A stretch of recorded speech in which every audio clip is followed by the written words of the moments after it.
মাঘের শীত বাঘের গায়ে প্রবাদটি এবার মাঘের আগেই সত্য হতে চলেছে।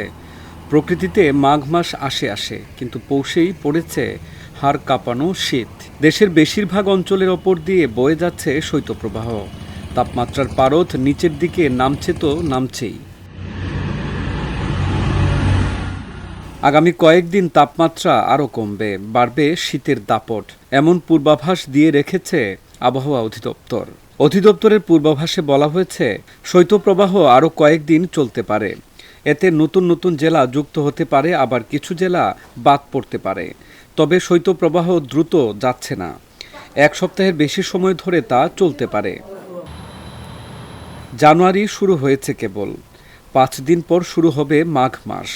চলমান শৈত্যপ্রবাহ প্রকৃতিতে থাকবে আরও কিছুদিন, ফলে মাঘের মাঝামাঝি পর্যন্ত চলবে এই শীতের তীব্রতা, এমনটাই ধারণা আবহাওয়া বিশ্লেষকদের। আবহাওয়াবিদ তরিফুল নেওয়াজ কবির জানিয়েছেন, জানুয়ারি মাসে আরও ছোট বড় 4 থেকে 6টি শৈত্যপ্রবাহ আসবে। অর্থাৎ মাঘের অধিকাংশ সময় শৈত্যপ্রবাহের কারণে হাড় কাঁপানো শীত ভোগাবে এই জনপদের মানুষকে।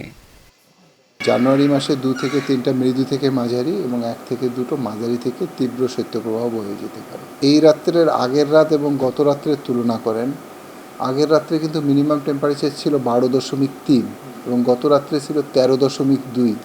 টেম্পারেচার প্রায় 1 ডিগ্রি বেশি ছিল, কিন্তু আপনার ওই ঠান্ডা বাতাস এবং সূর্যের কিরণ না আসার কারণে দিনের তাপমাত্রাটা কমে এসেছিল এবং দিন এবং তার রাতের তাপমাত্রা পার্থক্য কম থাকার কারণে বাতাস এবং এই তাপমাত্রা পার্থক্য কম থাকার কারণে লোকজনের ভিতরে ঠান্ডা লাগার অনুভূতিটা বেশি ছিল। আমরা আশা করতেছি আগামী 2 দিনের পরে অবস্থার কিছুটা উন্নতি হবে। তখন সূর্যের আলোক আসা শুরু হলে পরে হয়তোবা দিনের তাপমাত্রাটা একটু বৃদ্ধি পাবে, তখন মানুষের এই যে অসহনীয় যে ঠান্ডাটা, এটার অনুভূতিটা একটু কমে আসবে।